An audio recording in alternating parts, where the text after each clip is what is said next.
Kaya pinunta ako sa susunod bahagi ng ating gawain. Pero bago tayo mag-upisa, nais ko po na patiin ang ating bautisan ng magandang umaga sa ating pastor, sa mga magagawa, sa mga kapatid ni Kristo, higit sa lahat sa ating mahal na Panginoong Jesus. Nais ko pong buksan muli yung kinanta natin kanina sa Tulang Biyaya. Punta tayo dun sa chorus ng kanta. No? Bakit tinawag siyang sukdulang biyaya? Sapagkat itong biyaya na ito ay napakalaki ng sakop ng biyaya na ito to the point na kaya niyang punan yung agwat ng isang makasalanang tao sa isang banal na Diyos. Yung puwang na yon, yung pagitan na yon ng isang tao makasalanan sa isang puwang na Diyos, ang tawag dyan sa pagitan na yan, kapatid, ay biyaya. Isang biyayang sukdulan na ibigay ng Diyos para sa atin. Makita mo dito, kapatid, sa chorus nung kinanta natin kanina, sabi dito, O Diyos ng katarungan at katwiran. Makita mo dyan, katarungan is justice and katwiran, kapatid, is righteousness. Pag-aralan natin sa Romans chapter 1 hanggang sa Romans chapter 6. That God in His wrath will pour upon His justice sa lahat ng mga nagkasala. Sila ay paparusahan. At ganun din sa mga na kay Kristo Jesus, sila mga makasalanan ay magiging matuwid. Ang tawag dyan ay ang katwiran ng Diyos. At makikita mo dyan na kahit minsan hindi napahiran ang kabanalan at ang kanyang kalwalatian. Ang ating mahal na Panginoon sa Kristo, lulumakad siya dito sa mundo ito, nag-anyong tao, nag-anyong alipin, nag-anyong makasalanan naman. Pero kahit minsan, hindi nabahiran ang kanyang kabanalan, ni ang kanyang kalwalatian. Bakit? Kasi kahit isang kasalanan, wala siyang ginawa. Siya ay matuwid sa harapan ng Diyos. At dahil dito sa nagawa ni Kristo na ito, nagkaroon tayo ng katuwiran sa harapan ng Diyos. Ang tawag dyan ay biyaya at ito'y sukdulan na ibinigay lamang sa mga taong nananampalataya sa ating mahal na Panginoong Jesucristo. Last Sunday, no Romans chapter 6, napag-aralan doon natin, kapatid, na tayong mga tao ay binuhay muli ng Diyos at hindi na tayo nasa ilalim ng pagkaalipin sa kasalanan, kundi tayo na ay nakalaya mula sa kasalanan na iyon at ngayon tayo ay malaya na sa piling ng ating mahal na Panginoong Jesucristo. Amen po ba? Pero ang problema, kahit nakalaya na tayo pa rin ay may kapasidad na magkasala. Bakit? Sapagkat tayo pa rin ay nasa laman.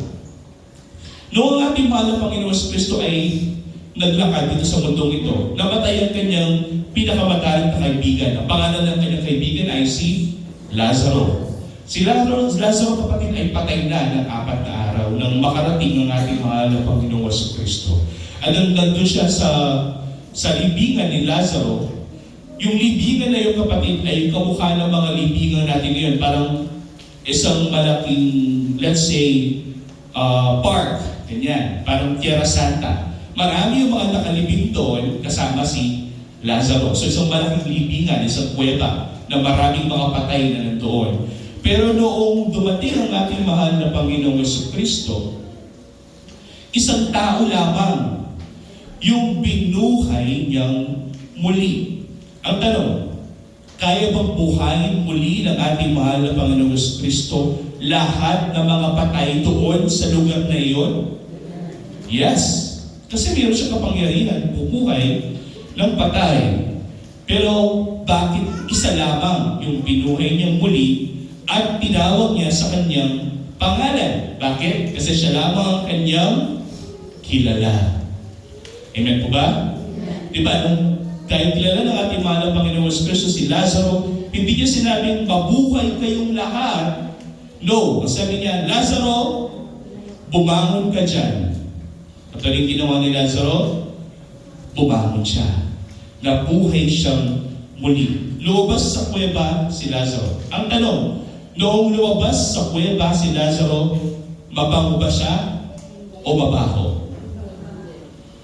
4 na araw siyang patay. Ano sa tingin ninyo? Mabaho.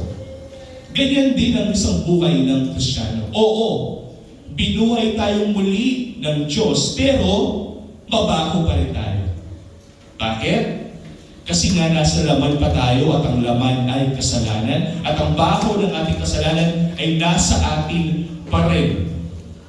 Pero nangako ang Diyos pagdating ng araw, itong kasalanan na ito ay iwawaksin niya sa buhay natin upang tayo ay maging mabango na ng todo at ganap sa kanyang harapan. Kaya nga kahit tayo ay mga Kristiyano at binuhay muli ng Diyos, tayo pa rin ay may kapasidad na magkasala.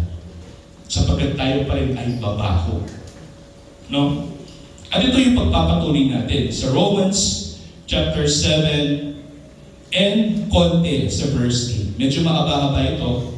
At samahan niyo po kapatid sa pagbabasa ng Biblia. Romans chapter 7 to 8. Sabi dito ni Pablo sa Romans chapter 7, o hindi ba ninyo nalalaman mga kapatid, sapagkat ako'y nagsasalita sa mga nakakaalam ng kautusan, na ang kautusan ay umiiral lamang sa tao habang siya'y nabubuhay pa?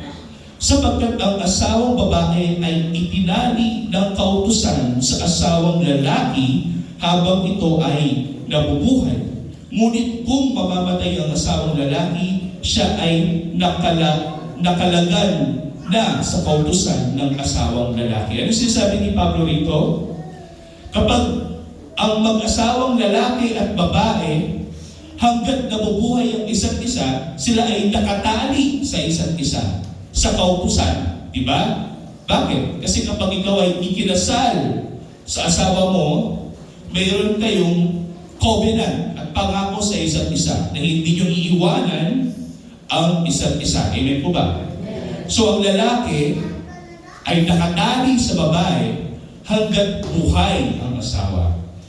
Sinasabi dito ni Pablo, kung mamamatay man ang asawang lalaki, ibig sabihin ang asawang babae na ay nakalagan na doon sa utos na dapat sila magkasama habang buhay kasi namatay na yung lalaki. Ibig sabihin yung babae na ngayon ay malaya na. Amen po ba? So kung mag-asawa kayo at namatay yung isa, ibig sabihin yung isa ay malaya na. Hindi na siya nakagapos doon sa asawa niyang patay. No? Pero hanggat buhay yung asawa, ikaw ay nasa ilalim ng kanyang kapangyarihan. Amen po ba? Kaya nga kung siya'y makikipisan sa ibang lalaki, kung ang babae nito ay makikipisan sa ibang lalaki, habang nabubuhay pa yung asawang lalaki, ano yung tawag dyan? Mangangalunya. Yeah? Siya'y tatawagi, mangangalunya. Kasi buhay pa nga yung asawa mo, pero nakikisama ka na sa ibang lalaki. Ngunit kung mamamatay ang asawang lalaki, siya ay malaya na sa kautusan. At siya ay hindi isang mangangalunya kung siya man ay makipisan sa ibang lalaki. Kapag namatay na yung asawa mong lalaki, okay na pwede ka lang makipagpisan sa ibang lalaki. Kasi nga, hindi ka na nakatali sa asawa mo. Patay na nga siya eh. Amen po ba? So, itong ilustrasyon na ito, kapatid, ito din yung sinasabi ni Pablo ngayong umaga na ito sa verse 4. Gayon din naman, sabi niya, mga kapatid ko, kayo'y namatay sa kautusan sa pamamagitan ng katawan ni Kristo upang kayo'y makipisan sa iba sa makatwid ay sa Kanya na bumangon mula sa mga patay upang tayo'y magbunga para sa Diyos. Ang sinasabi ni Pablo dito, dati ang ating asawa, kung tayo mang lahat dito ay mga asawang babae, dati yung ating asawa ay sino? Ang kautusan. At kung asawa natin ang kautusan, lahat ng mga nasa ilalim ng kautusan ay magkakasala. Kasi pag may utos at hindi natin sinusunod, anong tawag doon? magkakasala. Hanggat nandyan ang kautusan at tayo ay nakatali sa kautusan, tayo ay asawa ng kautusan, tayo ay patuloy na magkakasala. So ang asawang lalaki dito ay ang kautusan. Ano yung kautusan? Dalo. Ang utos na ibinigay ng Diyos sa tao at ang paikipagtipan ng Diyos sa tao sa pamamagitan ng kanyang mga utos. Upang tayo daw ay makalaya mula sa kautusan na yon, ano yung ginawa ng Diyos? Ang ating mahal na Panginoong Jesucristo ay namatay sa krus ng Kalbaryo kasabay ng kautusan. Upang tayo, kapatid, na asawa na natin ng kautusan, ay ginanap ng ating mahal na Panginoong Jesucristo ang kautusan para sa atin. Namatay na yung kautusan. Ang sabi sa ilustrasyon, kung kayo'y mag-asawa at namatay yung asawang lalaki, pwede na ba akong makipag-asawa sa ibang lalaki? Oo, kasi namatay na nga yung asawa kong lalaki. Ganyan din dito sa sabi ni Pablo, kung ang kautusan na dati nating asawa ay namatay na, pwede na tayong makipagpisan sa iba. At ang sinasabi ni Pablo, yung bago nating asawa, yung bagong asawa na lalaki, ay ang ating mahal na Panginoong Jesucristo at ang kanyang biyaya. Maririnig mo dito, kapatid, na lagi nating sinasabi, meron dalawang paikipagtipan sa Biblia. Ang paikipagtipan sa pamamagitan ng paggawa ng mabuti na nasa ilalim ng kautusan o yung pagsunod sa batas ng Diyos, at yung paikipagtipan na bago, yung bagong tipan, na ikaw ay nasa ilalim ng kapangyarihan ng ating mahal na Panginoong Jesucristo at ito'y pakikipagtipan sa pamamagitan ng biyaya. Tayong lahat na narito bilang mga Kristiyano ay namatay na sa pakikipagtipan natin sa kautusan. Kasi kasama ng namatay ni Kristo sa krus ang kautusan para sa atin. Meron tayong bagong asawang lalaki. Sino yan? Ang ating mahal na Panginoong Jesucristo at ang kanyang biyaya na nasa atin. Amen? Amen. Sabi dito sa 5, sapagkat nang tayo'y nasa laman pa, ang mga pagnanasa ng mga kasalanan na pawang sa pamamagitan ng kautusan ay gumagawa sa mga bahagi ng ating katawan upang magbunga para sa kamatayan. Subalit ngayon, tayo nakalagan sa kautusan. Nakalaya na tayo mula sa kautusan kasi namatay na nga ang kautusan. Malaya ka na. Yamang tayo'y namatay doon sa umalipin sa atin upang makapaglingkod sa bagong buhay. At tayo na ngayon ay naglilingkod hindi na sa laman at sa kautusan, kundi kay Kristo Jesus at sa Espiritu. At hindi na sa lumang batas na nakasulat. 7. Ano nga ang ating sasabihin? Sabi ni Pablo, ang kautusan ba'y kasalanan? Huwag na huwag mangyari. Iba ang kautusan at iba ang kasalanan. Sabi ni Pablo dito, gayon may hindi ko sana nakilala ang kasalanan kung hindi sa pamamagitan ng kautusan. Ang kautusan ay banal at galing sa Diyos. Ibinigay ng Diyos ang kautusan sa tao. Paano naging magkatugma ang kautusan at ang kasalanan? Nung ibinigay ng Diyos ang kautusan sa tao at hindi sinunod ng tao ang kautusan ng Diyos, doon nabuhay ang kasalanan. Iba ang kautusan, iba ang kasalanan. Ang kautusan ay banal at galing sa Diyos. Kaya sabi ni Pablo, ano nga ang ating sasabihin? Ang kautusan ba'y kasalanan? Huwag na huwag mangyari, huwag niyong iisipin na ang batas ng Diyos ang kasalanan. No. Gayon may hindi ko sana nakilala ang kasalanan kung hindi sa pamamagitan ng kautusan. Kung bagkus, mas lalo nating nalaman na tayong lahat ay makasalanan dahil nakilala natin ang kautusan ng Diyos. May utos ng Diyos, hindi natin sinunod, makasalanan tayo. Noong unang panahon, kapatid, bago ibinigay ng Diyos ang kautusan sa atin, hindi alam ng mga tao kung nagkakasala ba sila o hindi. Pero ngayon na ibigay na ang kautusan sa tao at alam mo, nilalabag mo ang kautusan, ibig sabihin ikaw ay, alam mo na sa sarili mo, ikaw ay nagkakasala sa Diyos. Kaya nga sa pamamagitan ng kautusan, nakilala ng tao ang kasalanan. 8. Ngunit ang kasalanan, pagkakita ng pagkakataon sa pamamagitan ng utos, ay gumawa sa akin ng sari-saring pag-iimpon, sapagkat kung walang kautusan, ang kasalanan ay patay. Ang sinasabi ni Pablo dito, kapatid, ang kasalanan ng tao ay nagbunga sa kanyang pagkarebelde sa kautusan. Kung walang kautusan na mula sa Diyos, wala tayong lalabagin, hindi ba? Pero ang problema, may ibinigay na kautusan ng Diyos. At ang problema, ang tao, lagi niyang nilalabag yung kautusan ng Diyos. At dahil dito, nagbunga ito ng kasalanan. At ang kasalanan na yan, kapatid, ang pumapatay sa tao. Hindi ang kautusan ng Diyos ang pumapatay sa tao, bagkus ang mismong kasalanan na galing sa tao ang siyang pumapatay sa kanya. At ito yung problema. Ang kasalanan ay mas lalong lumalaki dahil sa kautusan. Bakit? Kasi nang bigyan ng kautusan ng Diyos, ilan yung kautusan na ibinigay sa atin.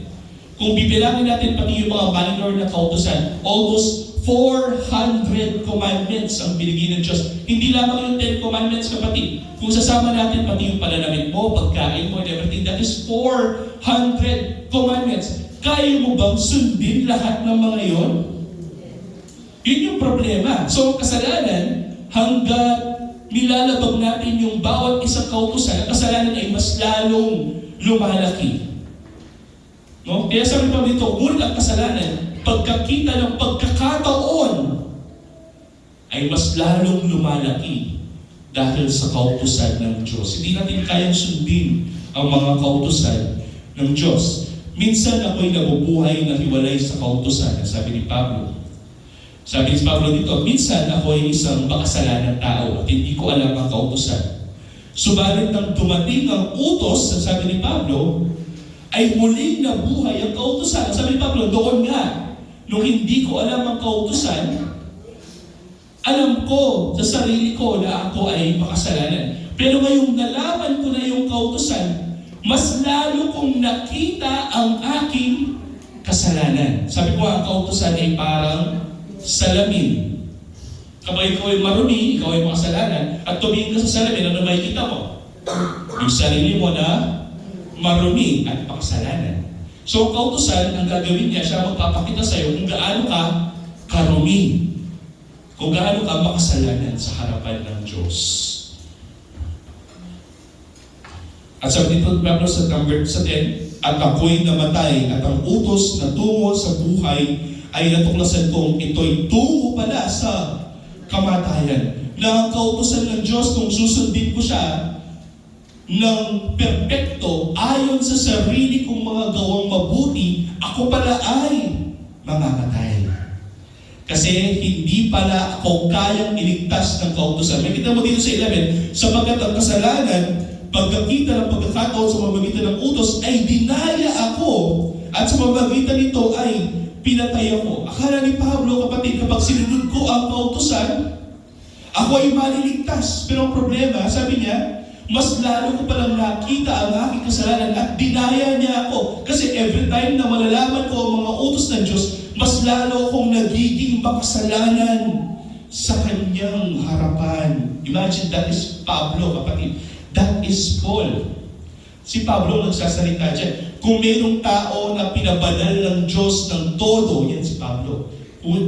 Paul, for me, in my opinion, is the most sanctified person na nabuhay dito sa mundong ito. Pero sa kanyang sarili, alam niya na ang kasalanan na mabuhay pa rin sa kanya, siyang dumadaya sa kanya, kapatid. At may ito sa 12, kaya't ang kautusan ay banal, at ang utos ay banal, at matuwid, at mabuti. Sabi niya, walang problema sa kautusan ng Diyos. Kasi ang kautusan ng Diyos ay banal, tama, matuwid. Ngunit ano yung problema? 13. Kung gayon, ang mabuti ba ay nagdadala ng kamatayan? Kung mabuti ang kautusan ng Diyos, ito ba ang dahilan kung bakit tayo ay namamatay? Sabi ni Pablo, hindi kailanman. hindi ang mga utos ng Diyos ang nagbibigay sa atin ng kamatayan, kundi ano? Ang kasalanan na gumagawa ng kamatayan sa akin sa pamamagitan ng mabuti. Ibig sabihin, kapatid, ang kasalanan ng tao ang pumapatay sa kanyang sarili. Parang cancer.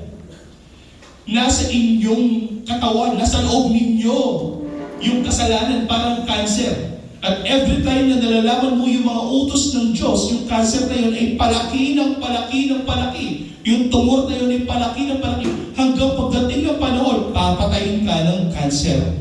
Na yan ang kasalanan sa buhay natin. Hindi ang utos ng Diyos ang pumapatay sa atin. Sapagkat ang utos ng Diyos ay banal. Ang pagsaway natin sa utos ng Diyos, ang kasalanan ang pumapatay sa atin. Upang kasalanan ay may hayag na kasalanan at sa pamamagitan ng utos ay maging lubos na makasalanan. Ang sinabi ni Pablo, kaya natin nalalaman na tayong lahat ay makasalanan dahil may utos ng Diyos. At kapag hindi natin nasusunod ang utos ng Diyos, ikaw ay makasalanan. Pag sinabi ng asawa ko na huwag kang mandudumi sa sala, pero nagdumi ako sa sala, kanina ako nagkasala sa asawa ko kasi hindi ko sinunod yung kanyang utos. Ganyan din na ang Diyos naman nagbibigay ng utos sa atin kapag hindi natin nasusunod, tayo ay nagkakasala sa Kanya. At ang pagkakasala natin sa Diyos, yung kasalanan na iyon, hindi natin pagsunod, ang siyang pumapatay sa atin. Hindi yung utos na binigay sa atin ng Diyos, sapagkat ang utos ng Diyos ay tama, matuwid at banal. Tayo, parang cancer, kasalanan natin ang pumapatay sa atin. 14. Sapagkat nalalaman natin na ang kautusan ay espiritual. Ito'y galing sa Diyos, ito'y banal. Ngunit ako'y makalaman, sabi ni Pablo. Imagine, si Pablo na pinabanal ng Diyos, alam niya sa kanyang sarili na siya pa rin ay nasa laman at makalaman. Ibig sabihin niya pa rin siya kapasidad na magkasala. Si Pablo na yan, kapatid. Tayo pa kaya? Amen po ba? Ngunit ako'y makalaman, sabi ni Pablo, na ipinagbili sa ilalim ng kasalanan. At ito yung masakit. Imagine, si Pablo sabi nito, sapagkat ang ginagawa ko'y hindi ko nalalaman, sapagkat ang hindi ko nais ang ginagawa ko, subalit ang kinabubuotan ko, iyon ang ginagawa ko. Ibig sabihin dito, kapatid, na alam ni Pablo na napupuot siya sa kasalanan. Alam niya na ang kasalanan ay nakakamatay. Alam niya na ang kasalanan, ang pagsuway sa mga utos ng Diyos ay hindi nakakabuti para sa Kanya. Parang, for instance, mataas yung presyon mo at binawal ka sa lechong kawali.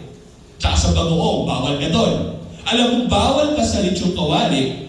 At alam mo, bawal ka sa bagoong kasi yan ay makakamatay sa'yo. Punta may atake ka na ng doktor. Pero nanunggawan mo. Kanan niya pamurin. Alam mo na ang kasalanan ay makakapatay sa iyo. Pero, ginagawa pa rin natin. Ito yung sinasabi ni Pablo. Subalit ang kinapuputol ko, yun ang ginagawa ko, sabi ni Pablo. Si Pablo na yan, kapatid. Ang nagsasalita, 16. Ngunit kung ang hindi ko nais ang siya kong ginagawa, sumasang-ayon ako ng mabuti ang kautusan. Subalit ngayon hindi na ako ang gumagawa nito, kundi ang kasalanang nananatili sa akin. Ang sinasabi ni Pablo, dahil kahit tayo ay matuwid sa harapan ng Diyos, tayo pa rin ay mga makasalanan. Kumbaga, sa ilustrasyon ko kanina, kahit tayo ay binuhay muli ng Diyos, tayo pa rin ay mabaho. Ibig sabihin, hanggang nandun yung baho na iyon, tayo ay mananatiling mabaho. At kung nandiyan ang kasalanan pa rin sa ating mga laman, tayo pa rin ay mananatiling magkasalanan sapagkat mayroon pa rin tayong kapasidad na magkasala. At yung sinasabi ni Pablo. Kasi yung kasalanan na iyon, bagamat ako'y nabuhay muli, sapagkat yung baho na iyon, bagamat ako'y nabuhay muli, ay nasa akin pa rin, naamoy ko pa rin, nalalanghap ko pa rin, At ang kasalanan na ito'y nasa laman ko pa rin. At ito'y patuloy na pinapatay ako. Sabi ko, ano yung katibayan na kasalanan ng tao ay nandito pa rin sa mundong ito? Ang tao ay namamatay pa rin. No? Hanggat may namamatay, may tumatandang tao at namamatay, ibig sabihin ng kasalanan ay nandyan pa rin sa laman ng tao. Kaya nga yung pangako ng Diyos, papatayin niya yung kasalanan, wawasakin niya yung kasalanan. At pag wala ng kasalanan, wala ng kamatayan. At pag wala ng kamatayan ng tao dyan, buhay na walang hanggan. At ito, kapatid, yung nangyayari, hanggat may kasalanan sa ating laman, tayo pa rin ay patuloy na mamamatay. Ito yung sinasabi ni Pablo. Hanggat nandiyan ang kasalanan, mamamatay tayo. 18. Sapagkat nalalaman ko na walang mabuti na nananatili sa akin. Imagine, si Pablo yan, kapatid. Si Pablo na yung nagsasabi, si Pablo na pinabanal ni Kristo, na nakikita niya si Kristo sa kanyang mga panaginip, na nakakausap niya ang ating mahal na Panginoon si Kristo, pero alam niya sa kanyang sarili na walang mabuti ang nananatili sa kanya at sa kanyang laman. So makatwid bagay ang aking laman, ang sabi nga niya. So ang tao ay may dalawang aspeto. Ano yan? Ang laman at ang espiritu. Amen po ba?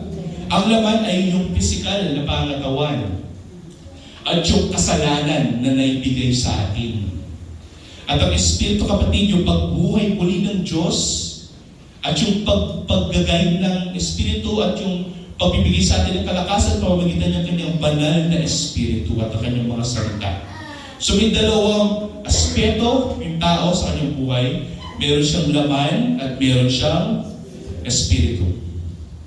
Ang pagnanais ng mabuti ay nasa akin, subalit hindi ko iyon magawa. Ito yung sinasabi ni Pablo.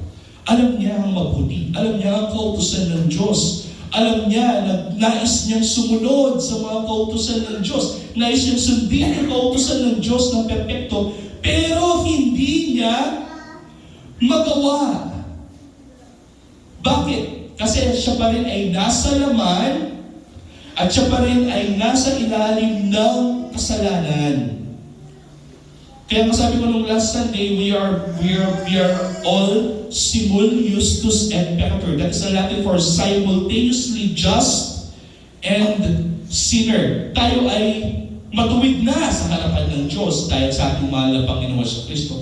Pero tayo pa rin ay patuloy na nagkakasala dahil tayo pa rin ay nasa laman. Pero ano yung regalo at kaloob ng Diyos? Kung tayo ay nakay Kristo Jesus at tayo ay nagkasala, hihingi tayo ng tawad at magsisisi tayo. Ano yung gagawin ng Diyos? Papatawarin tayo.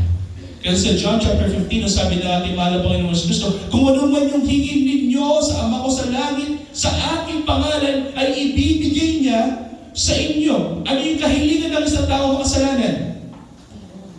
Kapatawaran. Hindi po ba?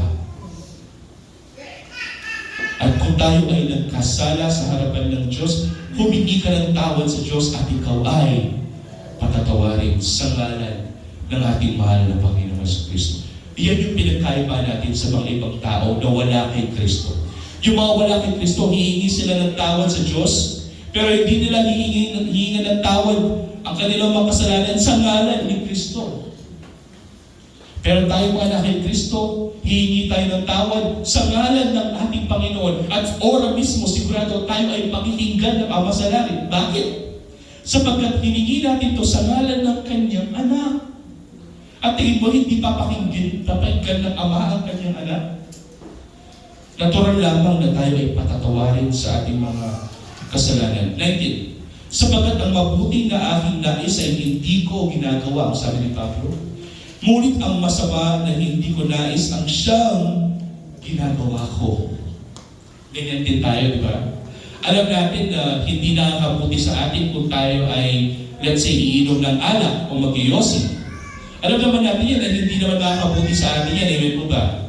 Pero bakit natin ginagawa? Kasi tayo pa rin ay nasa laman. Pero ang tanong dito, kaya ko ba pagdating ng araw na tigilin itong bisyo ko na ito? Yes.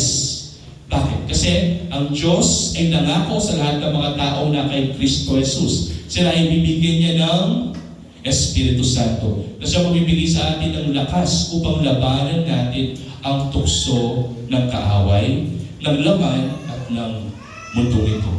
20. Subalit kung ang hindi ko nais ang siya kong ginagawa, hindi na ako ang gumagawa nito, kundi ang kasalanang nananatili sa akin. Sinasabi ni Pablo dito, hanggat nandyan ang kasalanan, ang tao ay magkakasala. Kahit pinapadal ka na ng Diyos at pinapapadal ka ng Diyos, ikaw pa rin ay magkakasala. Hanggat nandyan ang kasalanan, tayong lahat ay magkakasala. 21. Kaya nga, natagpuan ko ang isang kautusan na kung ibig kong gumawa ng mabuti, ang kasamaan ay malapit. Sinasabi dito ni Pablo, kapatid, kung susundin natin ang kautusan at tayo sa ating gumawa ng mabuti, nandyan din naman yung kasamaan o yung kasalanan na sa malapit lang. Kahit gumawa ka ng mabuti, gagawa ka rin ng masama. Oo nga, tumulong ka dun sa pulubi, sa daan. Binigyan mo ng isang daan kasi naawa ka sa kanya. At meron kang puso na tumulong sa mga taong kailangan ng tulong. That's compassion. Nabigay ka ng tulong doon sa tao na kailangan ng tulong. Pero pag uwi mo naman sa bahay, sa init ng ulo mo, nung makita mo ang dumi-dumi ng bahay, minura mo yung anak mo. Gumawa ka nga ng mabuti, pero nagkakasala ka pa rin. Yun yung problema. Sapagkat ako'y nagagalak sa kautusan ng Diyos, sa kibuturan ng aking pagkatao, sabi ni Pablo, subalit nakikita ko ang kakaibang kautusan sa aking mga bahagi na nakipagbakalaban sa kautusan ng aking pag-iisip. Mayroong kautusan na nasa laman at mayroong kautusan na nasa pag-iisip. At ako'y binihag sa ilalim ng kautusan ng kasalanan na nasa bahagi ng aking katawan. Ibig sabihin, ang tao pa rin ay nasa laman at hanggang tayo ay nasa laman, tayo ay bihag ng kasalanan. At gagawa pa rin tayo ng kasalanan. Kaya sabi ni Pablo sa 24, makalulus-kuhan, kahabag-habag na tao ako, sabi niya. Kung ganito, wala pala akong pag-asa, sabi ni Pablo. Wala pala akong pag-asa kasi kahit sundin ko yung mga kautusan ng Diyos, ako pa rin ay gagawa ng masama kasi ang laman ko ay bihag pa rin ng kasalanan at ang kasalanan rin dito pa rin sa aking katawan. Ako pa rin ay mabaho kahit ako'y binuhay muli. Eh di ala na akong pag-asa. Eh ako pala bilasking banwa, ala akong pag-asa, ala akong kwenta. Eh kaya yung iligtas yung sarili ko, sabi ni Pablo. Kaya ang tanong niya ito, sino kaya ang magliligtas sa akin mula sa katawag ito ng kamatayan? Sino kaya? Ang sagot, ngunit salamat sa Diyos, sabi ni Pablo, sa pamamagitan ni Jesucristo na Panginoon natin. Siya pala ang susi, ang sagot sa ating kasalanan, sa ating problema. Kaya nga, sabi niya, ako mismo ay naglilingkod sa kautusan ng Diyos sa pamamagitan ng aking pag-iisip. Ngunit sa pamamagitan naman ay ang kautusan ay sa kautusan ng kasalanan. Nung makikita natin dito, mayroon tayong puntos na pag-aaralan. Mabilis lang, kapatid. Una, nalaman natin sa verse 1 to 6 na ang kautusan ay parang kasal. Diba? Pag kinasal kayo, ang asawa lalaki at asawa babae, sila ay nakatali sa isa't isa.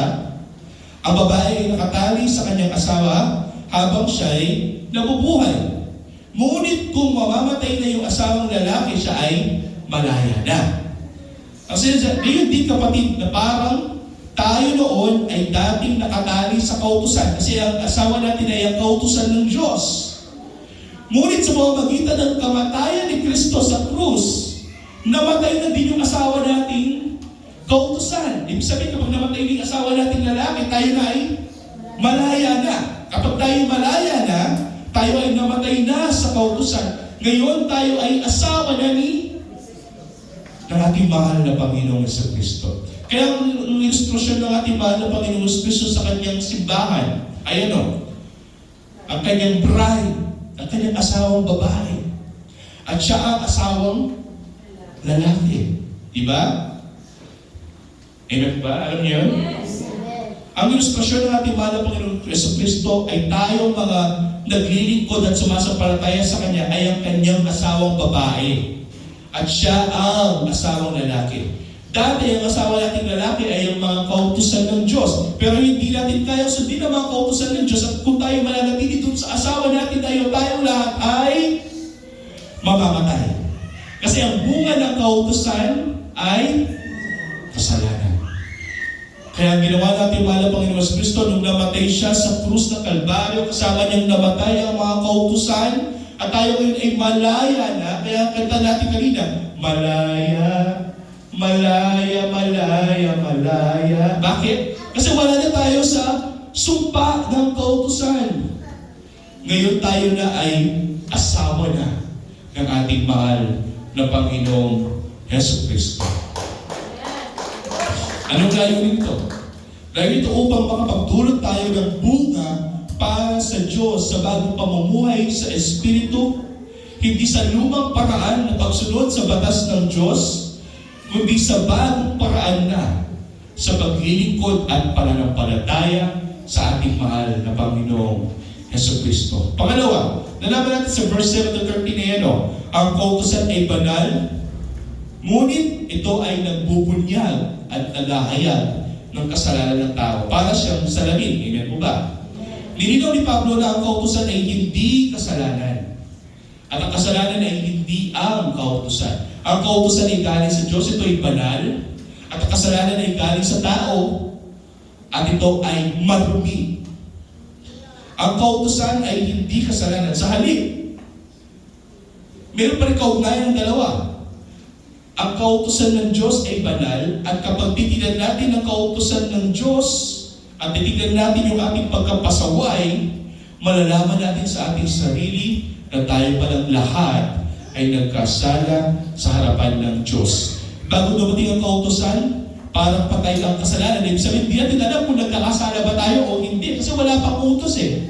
Ang alam kong unang utos ng Diyos kay Adan, huwag mong kakainin yung prutas na galing sa puno na ito.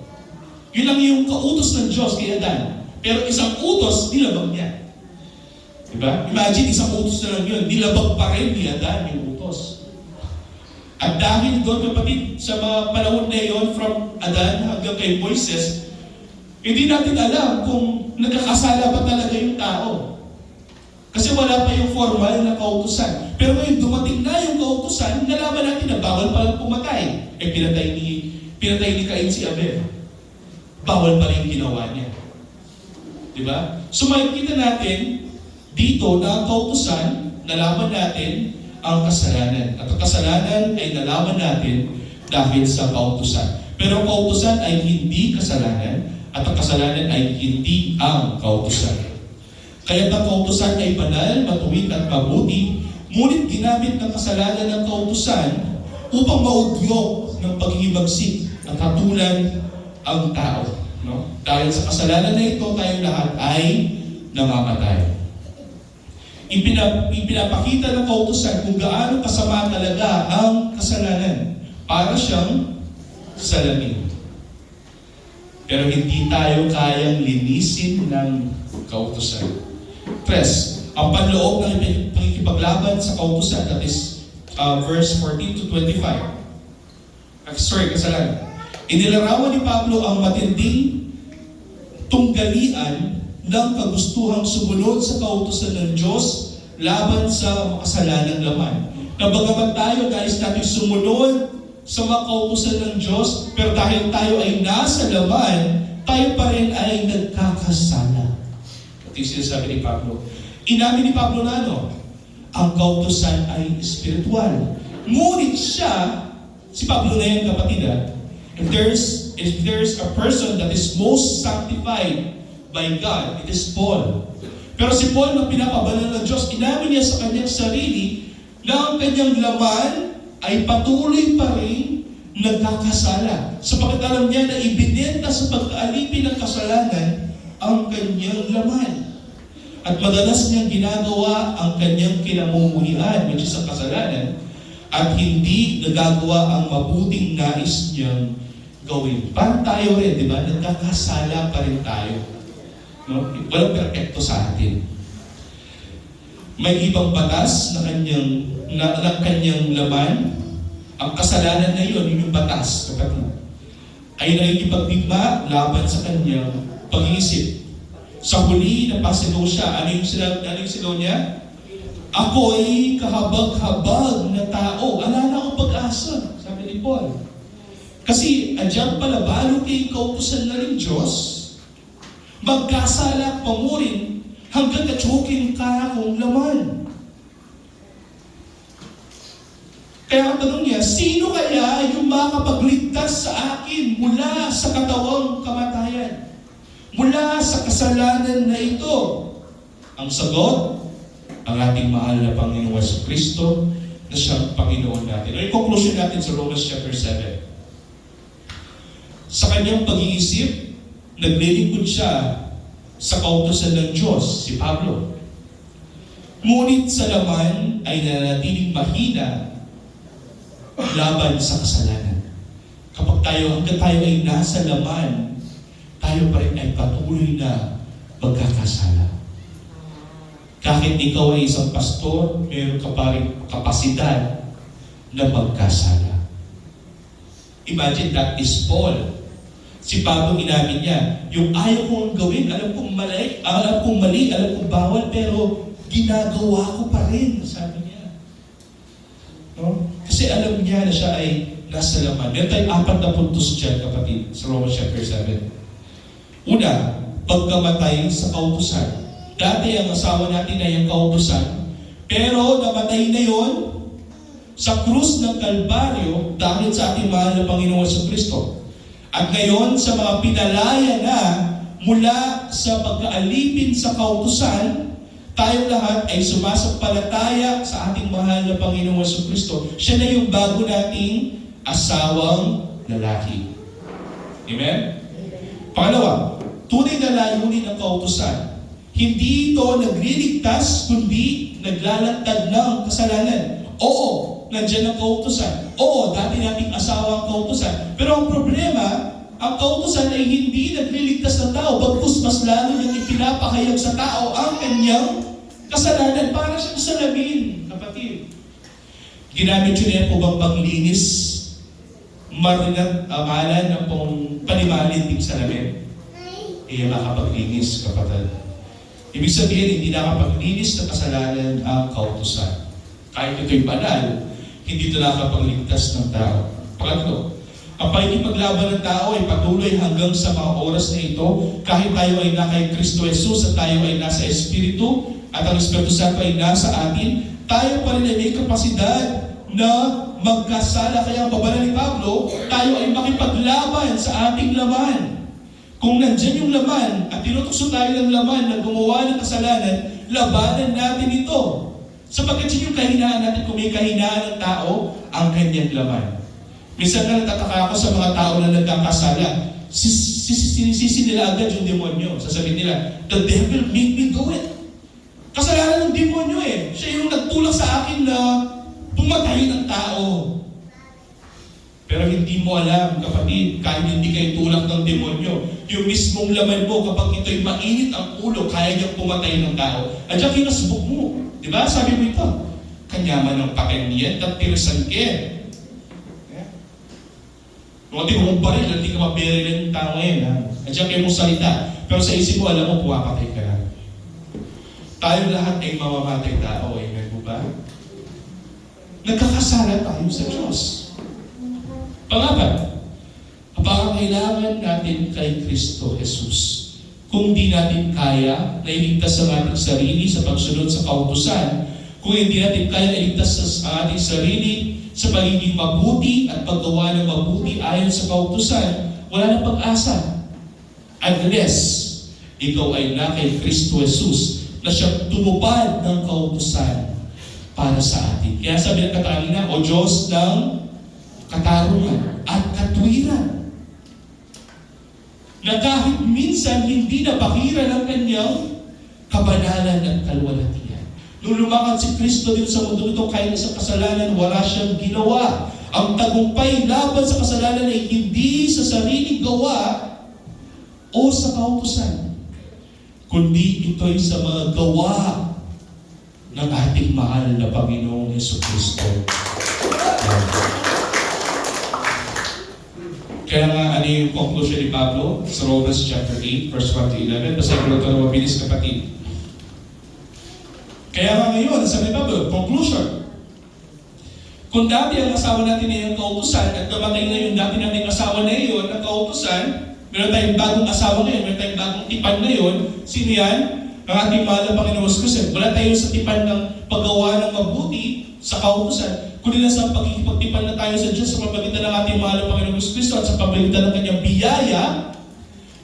Ang sabi ni Pablo, therefore, sabi niya, there is no condemnation for those who are in Christ Jesus. Ngayon nga, yung sabi ni Pablo, wala lang kahatulan sa mga nakay Kristo Jesus. Diba? Kasi hahatulan tayo sa ating mga kasalanan. Hahatulan tayo sa kautusan. Pero dahil namatay na ang kautusan, at tayo may bagong asawa na kay Kristo Jesus, wala nang kahatulan pa sa atin. No? Bakit? Sapagkat ang kautusan ng Espiritu ng buhay na kay Kristo Jesus ay nagpalaya sa atin mula sa kautusan ng kasalanan at ng kamatayan. Amen po ba? Kapag namatay na ang asawang lalaki, ikaw ay malaya na.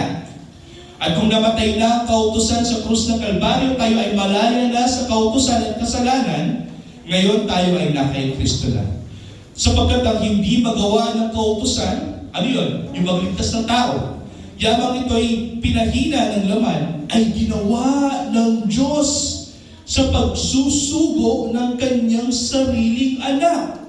Sa kanyang sariling anak, sa anyo ng makasalanang laman, at tungkol sa kasalanan ay ginatulan niya ang kasalanan ng laman. Pag-aralan natin mabilis. Upang ang makatwirang itinakda ng kautusan ay matupad sa atin na hindi lumalakad ayon sa laman, kundi ayon sa Espiritu. Sapagkat ang mga ayon sa laman ay nakatuon sa mga bagay o kanilang isipan, laban ay sa mga bagay na nasa laman, subalit ang mga ayon sa Espiritu ay sa mga bagay na nasa Espiritu. Sapagkat ang kaisipan ng laman ay kamatayan, subalit ang kaisipan ng Espiritu ay buhay at kapayapaan. Sapagkat ang kaisipan ng laman ay pagkapuot laban sa Diyos, sapagkat hindi ito napapasakop sa kautusan ng Diyos, hindi nga maaari. Sabi ni Pablo, pag-aralan natin maya-maya. At ang mga nasa laman ay hindi makapagbigay lugod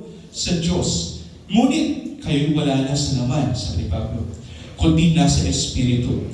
Yamang nananatili sa inyo ang Espiritu ng Diyos. Subalit kung ang sino may walang Espiritu ni Kristo, siya'y hindi sa Kanya. Kung wala sa inyo ang Espiritu ni Kristo, kayo'y wala kay Kristo. Malaga yun, mamaya. At kung si Kristo ay nasa inyo, ang katawan ay patay dahil sa kasalanan. Ngunit ang Espiritu ay buhay dahil sa katwiran. Ngunit ang Espiritu niya ang bumuhay na muli kay Jesus ay nananatili sa inyo. Siya na bumuhay na muli kay Kristo mula sa mga patay ay magbibigay ng buhay sa inyong mga katawang may kamatayan sa pamamagitan ng kanyang Espiritu na nanirahan sa inyo. Let's put it into perspective. Summarize natin.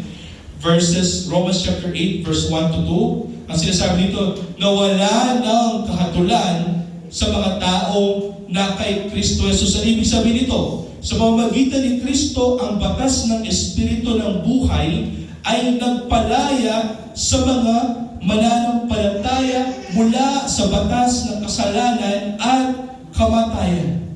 Ibig sabihin, kapatid, na hindi na tayo mamamatay at hindi na tayo nakatulan ng Diyos base sa kautusan, sapagkat tayo ay nakalaya na mula sa sumpa na iyon sapagkat tayo ngayon ay na kay Kristo na, siya na yung bago nating asawa, at ang batas ng Espiritu ng buhay ang siyang magbibigay sa atin ng kalakasan.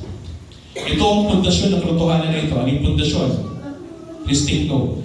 Ang kaligtasan kay Kristo ay nag-aalis ng hatol at walang hanggang kaparusahan. In other words, that is eternal security in Christ. You are saved. Sabi ni Pablo, that is past tense. Ang paniniwala na tayo ay na kay Kristo, tayo ay ligtas na. At wala nang hatol pa sa atin. Amen po ba? Kasi may bago na tayong asawa. Di ba sabi sa batas, kapag namatay yung asawa mo, pwede mo siyang palitan. Eh ang problema, yung bago nating asawa ngayon, si Yesu Kristo, mamamatay pa kaya ang Panginoon para palitan natin? Hindi na. Hindi na siya mamamatay. Sapagkat siya'y buhay na buhay. Our God lives at nasa langit. At ay maganda, kung hindi na siya mabubuhay, tayo, hindi na siya mamamatay, tayo ay forever now sa Kanya. Kaya sabi ni Pablo, there is therefore now no condemnation for those who are in Christ Jesus. Ito yung pundasyon ng katotohanan na ito. Ang kaligtasan kay Kristo ay nag-aalis ng hatol at walang hanggang kaparusahan at hindi na tayo muli pang mahihiwalay pa sa Kanya. Pangalawa, verse 3-4, gawa ng Diyos sa pamamagitan ni Kristo. Ang kaligtasan ay gawa ng Diyos sa pamamagitan ng Kanyang anak. Ang kautusan ay mahina at walang kakayahang magligtas. Dahil sa kahinaan ng ating laman, hanggang nandiyan ng kautusan, tayo ay magkakasala. At kung tayo ay nasa ilalim ng kautusan at siya yung asawa natin, tayo lahat ay makasalanan, tayo hahatulan lahat ng Diyos. Kaya nga, kung nandun tayo sa estado na yun na wala tayong pag-asa, yung ginawa ng Diyos, John chapter 3, He gave His Son. Sinugod niya ang kanyang anak na may anyong makasalanang laman. Upang yung hindi natin kayang gawin bilang mga makasalanang laman, ay gawin niya para sa atin. Lumakad siya sa mundong ito, ni kahit isang kasalanan, wala siyang ginawa. Sabi ko sa kanina, kahit minsan hindi nabahiran ang kanyang kapanalan at ang kanyang kalwalhatian. Salamat sa sukdulang biyaya na ito. Sabi nga na, manunulat ng katangiyon. Ginawa ito ng ating mahal na Panginoong Jesucristo na lumakad ng matuwid sa mundo ito upang hatulan ang kasalanan. Upang pakita sa atin na ang kasalanan ay walang tagumpay laban sa Kanya. Na ang kasalanan ay walang puwang sa ating mahal na Panginoong Jesucristo. Diba? Kasi hindi nabahiran ang kanyang kabanalan. Kapatid, si Jesus ang siya pumatol sa kasalanan sa laman at tinupad ang hinihingi ng kautusan para sa atin. Siya ang pumatay sa sumpa ng kautusan. Siya ang pumatay dun sa asawa nating una, which is ang kautusan. At dahil doon, meron tayong bagong asawa, ang ating mahal na Panginoong Jesucristo. Bakit ito ginawa? Upang ang katuwiran ng kautusan ay matupad sa atin na namumuhay ayon sa Espiritu, hindi ayon sa laman. Ibig sabihin, kapatid, kung tayo sumasampalataya sa ating mahal na Panginoong Jesucristo, that is, faith is spiritual. Kung tayo ay sumasampalataya sa ating mahal na Panginoong Jesucristo, that is spiritual. At yung pananampalataya na iyon ang nagbibigay sa atin ng katuwiran. Remember Romans chapter 4. It's through faith that you will be accounted what? Righteousness. Ulit tayo dito. By faith, you will be accounted righteousness. Tayo na hindi matuwid sa harapan ng Diyos. Ang katuwiran na nakukuha natin mula sa Espiritu ng Diyos ay maibibigay lamang sa mga sumasampalataya sa ating mahal na Panginoong Kristo na lumalakad sa Espiritu. That by faith, that is walking in the Spirit. But if you're walking in the flesh, ikaw ay makasalanan. So may dalawang pag-iisip sa tao, ang laman at ang Espiritu. Ang mga nabubuhay ayon sa laman ay nakatuon sa pag-iisip ng mga bagay na nasa laman. Ano yung mga yan? Pera, salapi, pera, kayamanan, karangyaan, kalusugan, kung ano-ano pang bagay na yan, mga nasa laman lang, yung gusto. Pag ganyan yung gusto mo at ikaw ay na kay Kristo Jesus, mag-isip ka na, kapatid. Ibig sabihin nito, marahil ikaw ay lumalakad sa laman. Ang mga nabubuhay ayon sa Espiritu ay nakatuon sa mga bagay na nasa Espiritu niya. Pananampalataya, biyaya, pamumuhay ng tapat sa mga kautusan ng Diyos, tumutulong sa mga tao, no? Yan, hindi pumapatay ng tao, ipinapalagaan ang Ebanghelyo ni Kristo. Yan ang paglakad sa Espiritu. At bakit mo ginagawa yan? Sapagkat alam mo na inaasa mo pagdating ng panahon, babalikan ka ng Panginoon at ang kaligtasan mo ay magiging ganap sa piling ni Jesucristo. Ang kaisipan ng laman ay patungo sa kamatayan, ngunit ang kaisipan ng Espiritu ay patungo sa buhay at kapayapaan. Ang laman ay kaaway ng Diyos. Hindi kayang pasakop sa kanyang kautusan at hindi nakakalugod sa kanya. Hindi nga maaari. Sabi ni Pablo, this is the fallen man. Ang tao sa kanyang natural na estado, hindi niya kayang magpasakop sa mga kautusan ng Diyos. Mukha siyang nagpapasakop sa mga kautusan ng Diyos, pero siya pa rin ay nagkakasala. So mukha lang siyang nagpapasakop, pero siya pa rin ay makasalan. Kamukha lang sa Pariseo. Makita mo sa Pariseo, para tinutupad niya yung mga kautusan ng Diyos. Pero pag uwi niya sa bahay, ang pag-iisip niya ay makasalanan pa rin. No? Kung ikaw ay nasa laman, ikaw ay mamamatay sa laman. Ngunit ano yung pangako ng Diyos sa mga kay Kristo Jesus? Buhay sa Espiritu.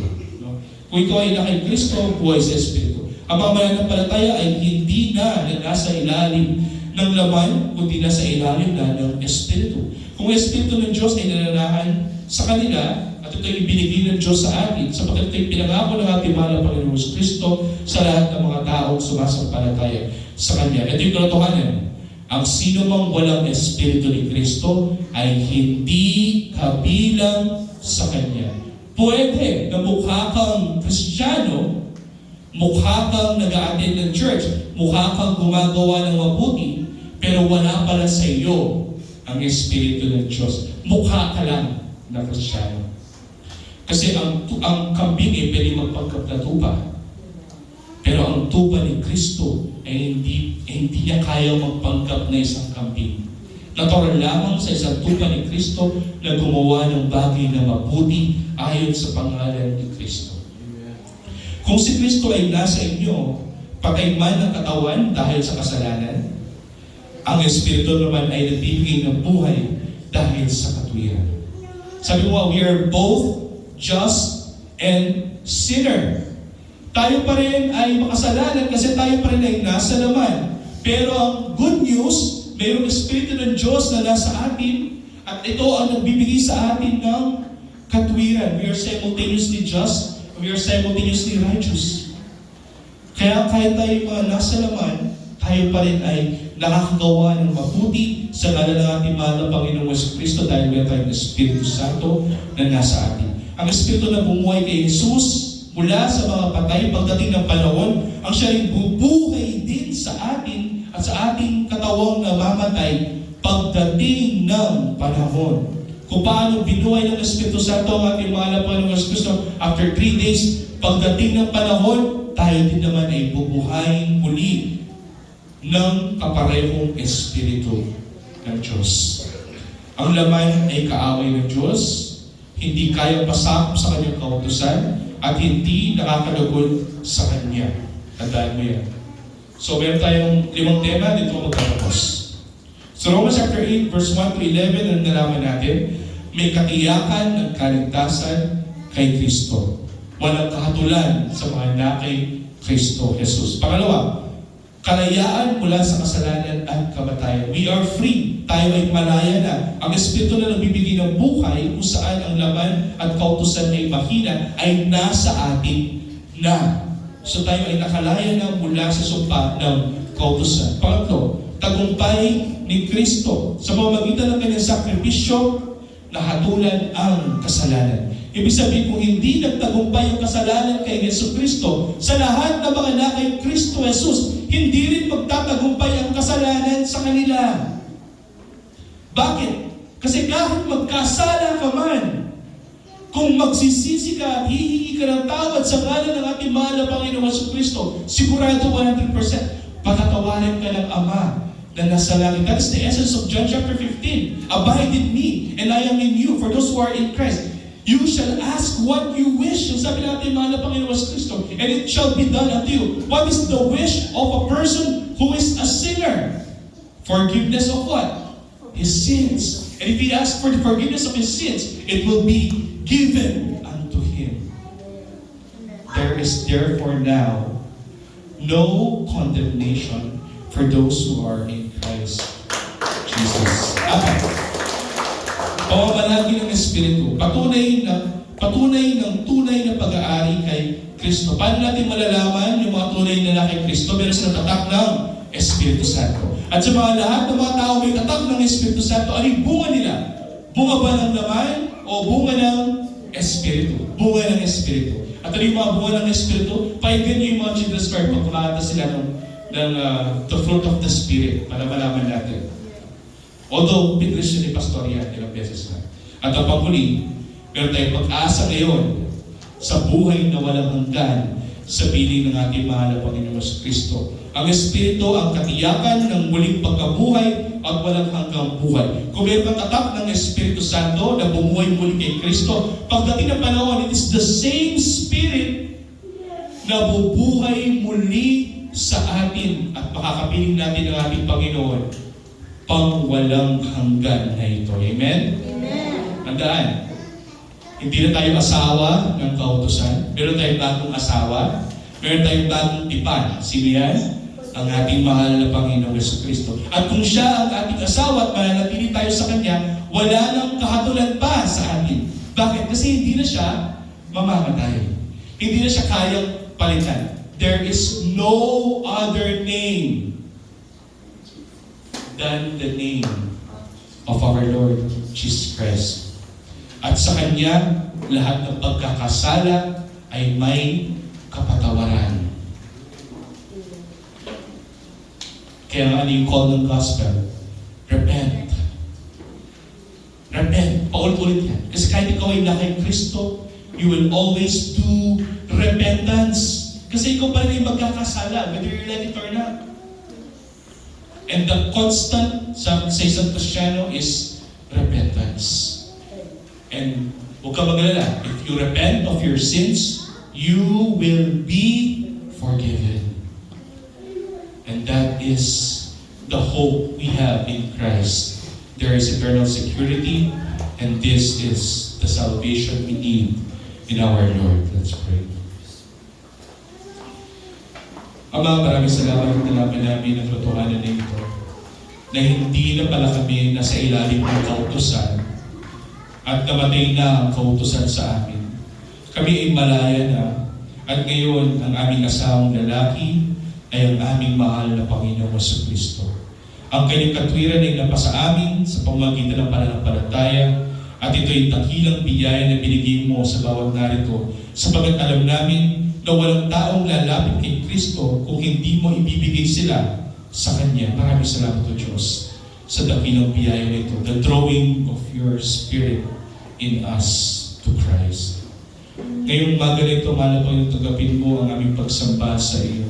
Malaman naman yung totohanan na ito, walang sino man ang makakapagligtas sa amin, maliban sa aming mahal na Panginoong Kristo. At tanggapin mo itong gagawin namin pagluluwalhati sa inyo ngayong umaga na ito at sa pagsasagawa namin ng banal na hapunan bilang pag-aalala sa nagawa ng Panginoon para sa amin. Ang sukdulang biyayang hindi namin kayang matamo ay ibinigay mo ng libre sa ngalan ng iyong anak na si Jesucristo. Maraming salamat o Diyos na ito yung sa dalangin sa mga puneri ng pangalan ng Jesus.